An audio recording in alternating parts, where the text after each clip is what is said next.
Assalamualaikum warahmatullahi wabarakatuh. Teman-teman, hari ini kita akan bahas latihan soal SKB untuk guru di jurusan PGSD atau bisa digunakan untuk guru IPA juga karena materi PGSD hari ini adalah IPA. Nah, nanti di atas soal, di setiap soal itu di atasnya akan saya tulis indikatornya. Indikatornya apa, soalnya apa, seperti itu. Nanti di setiap saya membaca soal, kalian juga bisa pause ya teman-teman, kalian baca sendiri sebelum saya menjawab dan memberikan pembahasannya. Jadi kalian juga latihan untuk menjawab ya teman-teman. Oke, langsung saja, ini dia beberapa soal latihan SKB guru, PGSD, dan IPA. Soal yang pertama, indikatornya adalah membedakan fungsi bagian rangka manusia. Kalian bisa pause dan baca sendiri. Oke, soalnya adalah fungsi rangka yang ditunjukkan oleh nomor 2 pada gambar di samping adalah A. Menopang berdirinya tubuh, B. Melekatnya otot tulang belakang, C. Melindungi organ tubuh yang penting, D. Tempat melekatnya otot tangan, E. Melindungi sumsum tulang belakang. Kalau dilihat dari nomor 2, jawaban yang pasti salah adalah yang D. Tempat melekatnya otot tangan. Nomor 2 itu kan tulang rusuk. Berarti jawabannya adalah C. Melindungi organ tubuh yang penting. Nah, berikut ini pembahasannya teman-teman. Nah, inilah gambar kerangka dan pertanyaan tadi adalah gambar tulang rusuk yang berfungsi untuk melindungi organ-organ yang penting. Seperti itu. Oke, lanjut. Nomor 2, indikatornya adalah menganalisis proses pernafasan manusia. Pertanyaannya, salah satu kegiatan ekstrakurikuler yang diikuti oleh Gading di sekolahnya adalah bela diri. Untuk berlatih tenaga dalam, dia menggunakan pernafasan perut. Mekanisme inspirasi pernafasan perut adalah, soalnya agak panjang ya, padahal kuncinya adalah di pernafasan perut. Inspirasi pada pernafasan perut, pilihan A, B, C, D, atau E. Silakan kalian pause, dibaca, dan coba jawab teman-teman.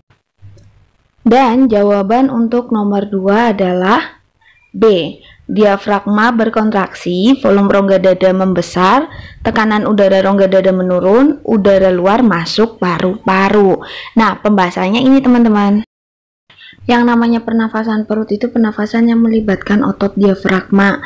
Nah, ini penjelasan lengkap dari fase inspirasi dan fase ekspirasi. Nah, untuk mudah mengingat, untuk fase inspirasi, kalian ingat-ingat, dada roro besar, tekan pelan-pelan biar oksigen masuk. Maksudnya dada roro itu adalah rongga dada. Rongga dadanya membesar. Tekan pelan-pelan itu berarti tekanan rongganya lebih kecil atau pelan. Nah, itu kalau inspirasi berarti ada oksigen yang masuk. Untuk ekspirasi, kata kuncinya adalah tusuk rongga jadi kecil. Tekan kuat biar karbon dioksida keluar. Maksudnya apa? Tusuk rongga, tusuk itu adalah turunnya tulang rusuk. Tusuk, nah tulang rusuknya turun, rongganya jadi kecil. Tekan kuat berarti tekanannya lebih kuat atau lebih besar yang menyebabkan karbon dioksida keluar gitu. Semoga kalian ingat ya dengan kata kunci ini. Oke, sekarang ke nomor 3, indikatornya adalah menentukan cara pemisahan materi. Ada filtrasi, kristalisasi, sublimasi, atau kromatografi. Nah, soalnya adalah santan kelapa dibuat dengan cara memisahkan campuran santan, air, dan ampas kelapa.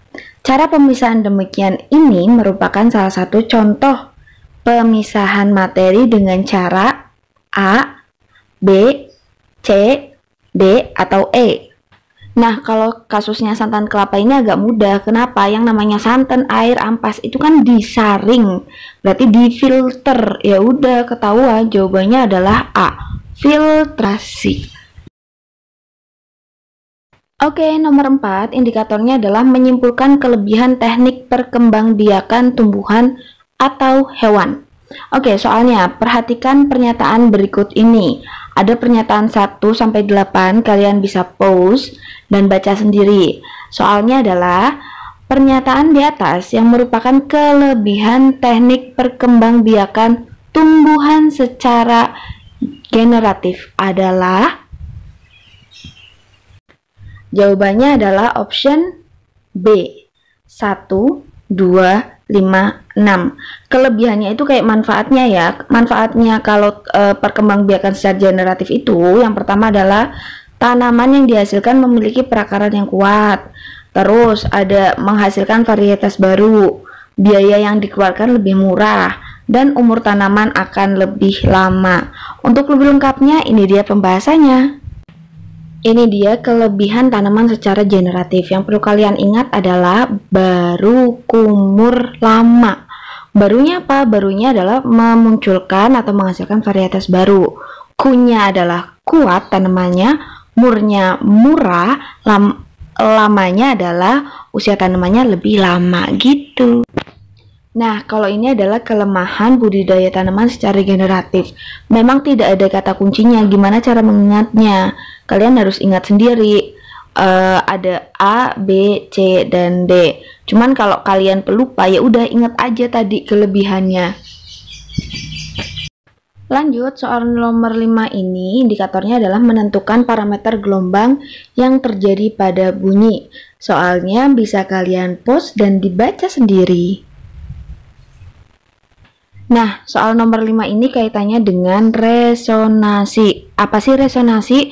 Resonansi itu adalah ketika ada benda yang bergetar karena atau disebabkan oleh benda lain yang bergetar. Nah, itu yang namanya resonansi. Jawaban untuk nomor 5 adalah D, 360 cm. Nah, untuk pembahasannya sebagai berikut. Kalian bisa post atau screenshot pembahasan ini. Oke, soal berikutnya nomor 6, indikatornya adalah menerapkan konsep color pada kehidupan sehari-hari. Soalnya adalah pemasangan rel kereta api yang diberi tanda X pada gambar dimaksudkan untuk A. Pada waktu udara dingin rel tetap lurus, B. Pada waktu kereta direm rel tidak bengkok, C. Pada siang hari yang terik rel tidak bengkok, D. Pada malam hari yang dingin rel tidak bengkok, atau E. Pada waktu dilewati kereta rel tidak goyang. Jawaban yang paling tepat adalah C. Pada siang hari yang terik rel tidak bengkok. Kenapa? Karena kalau pada siang hari itu kan panas, jadi rel itu akan memuai, takutnya itu akan bengkok. Makanya tanda X itu agar rel tidak bengkok. Mudah bukan? Berikutnya soal nomor 7. Indikator esensialnya adalah memahami cacat mata dan cara mengatasinya. Soalnya adalah pada lukisan jalannya sinar sejajar yang jatuh pada lensa mata. Ternyata sinar biasnya jatuh seperti tampak pada gambar. Bisa dilihat ya gambarnya. Jenis cacat mata yang dialami mata tersebut dan jenis lensa untuk menolong cacat mata tersebut adalah A, B, C, D, atau E. Silakan kalian pause, dibaca dulu soalnya. Dan jawabannya adalah C, miopi. Miopi atau rabun jauh. Nah, bisa ditolong dengan jenis lensa cekung. Jawabannya adalah C. Berikut ini adalah penjelasannya.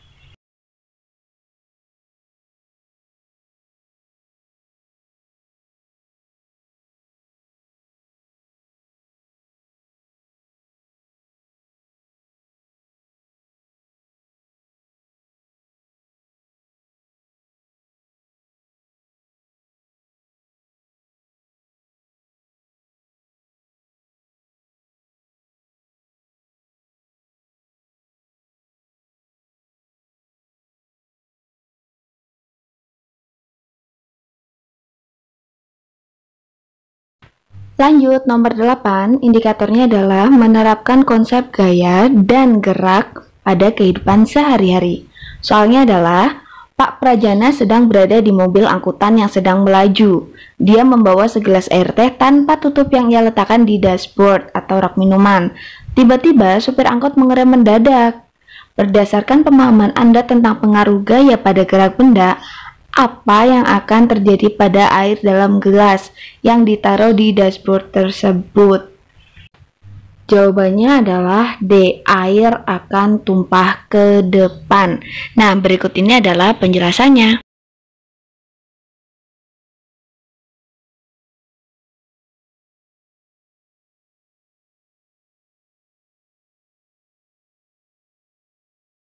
Oke, soal nomor 9, indikatornya adalah menganalisis keterkaitan konsep sains dengan teknologi, lingkungan, dan masyarakat. Soalnya adalah, contoh peristiwa berikut ini yang merupakan penerapan konsep sains kaitannya dengan teknologi, lingkungan, dan masyarakat adalah, kalian bisa pause dan baca soalnya. Jawabannya adalah C. Penggunaan pompa air sebagai sarana irigasi di persawahan bagi petani. Nah, di sini teknologinya adalah pompa airnya. Nah, kaitannya dengan lingkungan dan masyarakat ya sebagai irigasi persawahan. Kalau sawahnya diirigasi dengan bagus, itu membuat kesejahteraan untuk petani dan masyarakat sekitar itu. Nah, kita menuju ke soal nomor 10 sebagai soal terakhir dengan indikator menerapkan konsep kelistrikan pada rangkaian seri paralel dan campuran seri paralel. Oke, kita baca dulu soalnya. Setelah kalian baca soalnya, kalian coba hitung dulu untuk menemukan jawabannya. Oke, bisa di-pause terlebih dahulu. Besaran pada I2 adalah, jawabannya adalah B, 0,4A. Dan ini pembahasannya, silahkan dicek teman-teman.